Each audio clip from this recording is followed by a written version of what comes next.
I am the American dream. I'm exactly what all American dreams are. The have-nots who ended up having a little bit of something.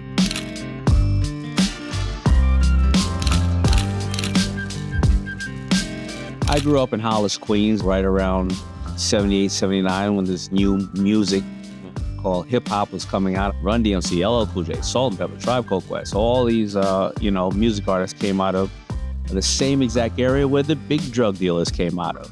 Where I grew up, I was told that we were all going to be dead or in jail by the age of 21.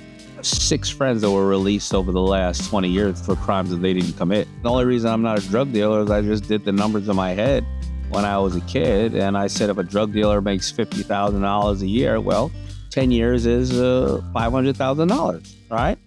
But if out of 10 of those years, if 4 of them you're in jail, well, that's $300,000. And if out of the $300,000, you have to pay $100,000 in legal, that's, $200,000. And then we're not even talking about if you die.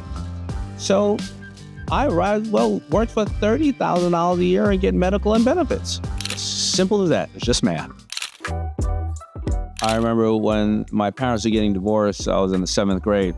My theory was if I act up, they're going to get back together. The nuns telling my mother, Daymond just has to pass this one test. I'll graduate and go to 8th grade. So, of course, the night before that test, I did everything. I went out, I rode my bike, I hung out with my friends, I played basketball. I got a 0 on the test. Nuns called my mother and they said, you know what, we understand he's acting out and we're going to pass him. And she said, no, you're not.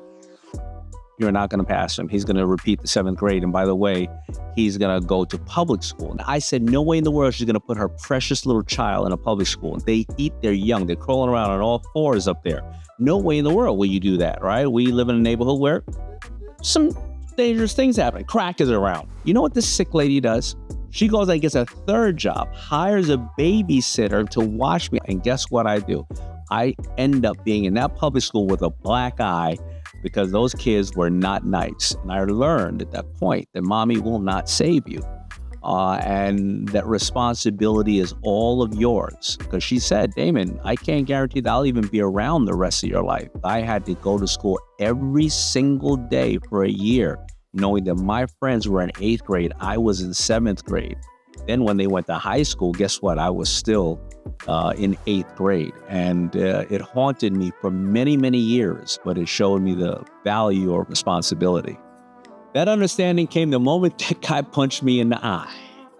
I understood at that point, oh, it's real. I'm pretty analytical, I think. And I look back over those years when I looked at that decision I consciously made to act out or be bad, and I thought there was going to be some kind of safety net underneath. I realized that life has no safety nets. You have to create your own. Growing up dyslexic, I never understood that it was a superpower. I didn't know I was dyslexic until my late 20s. I just knew that I had a challenge reading. So what would happen? If I read a book, I would either read it many, many times if I was fascinated with it, or I'd go out and if I could apply what the book said, I would go and do it and try it to make sure that I understood it correctly. And I think that as dyslexics, that's our superpower. My father was very difficult. He was very, very hard on me because I couldn't even spell my middle name sometimes. It was more like being embarrassed and things of that nature. I was very hard on my daughter, who I didn't recognize had dyslexia. She got expelled from school on purpose because the work was so hard. Why stumble reading a teleprompter instead of telling everybody I'm dyslexic? Well, what happens when you tell everybody you're dyslexic? They create it, they make it shorter, and they work with you. Well, I can not tell everybody I'm dyslexic, and then half the people are saying he's an idiot. Or I can feel like they're saying he's an idiot.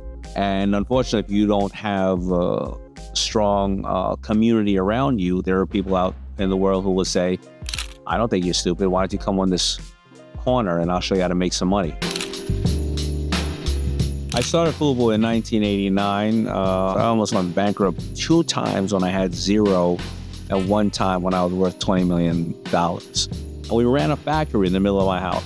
We would sleep in sleeping bags next to the sewing machines because we put in there sewing machines, fabric, hire a bunch of seamstresses, I would go work at Red Lobster, a double shift. I'd come home, and then I'd start cutting up the shirts at night from about 12 o'clock at night to 3 o'clock in the morning. I'd wake back up at 6 o'clock in the morning and deliver shirts to stores up until noon and go back to Red Lobster. That was my schedule for 2 years. We lost all the money in the house because I was paying, for running a factory. I didn't have any financial intelligence. I was being choked by what we call in the industry, choked by the float. I run out of the money. I've turned my house into a factory. I'm not even a real manufacturer. But now I need more money to manufacture clothes. Well, now I'm late on the mortgage. They're about to take my mother's American dream, her home. My mother takes an ad in the newspaper. $1 million in orders need financing. I said, that is the stupidest idea I've ever heard. 33 people called that ad. Now, 30 of them were named Pookie, Laquita, Quack for short, Sal the sausage. 45% interest, live in their attic for collateral, pictures of loved ones in case I got lost. But three people were real. One of them was the $250 billion privately held conglomerate that makes everything from semiconductors to cell phones. And in '98, I'm worth $20 million.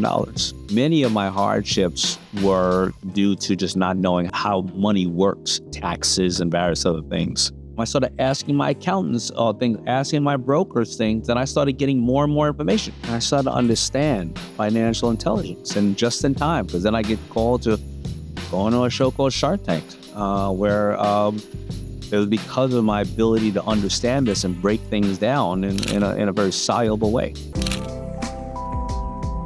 I always say, don't take yourself too serious, because nobody else is. Every day I wake up, I have to own several identities. I'm the guy who created Fubu, which was for us bias of a culture, not a color, but I'm in a mixed marriage, so a lot of people said I sold out, but they didn't know why I created the brand. But yet, my stepfather came in my life at 16 years old, happened to be of the Jewish faith, and told me, be pro-black, never anti-anything else, and never become the thing you're fighting against. I'm a man who never went to college. The only thing I did is, we talked about this notable in school, is I liked the 7th grade so much I took it twice. But yet I've been called by every single president that is alive today in the United States for advice, not money. So where do I put myself? I'm a person who's all about family, but I lost my first marriage to being dedicated to work. Was I wrong for being dedicated to creating a global brand? The only thing that's in conflict is the public Daymond is the one that people believe is smart, believe is this and that. No, I'm learning with you. And the private Daymond is emptying the garbage and doing everything my wife says.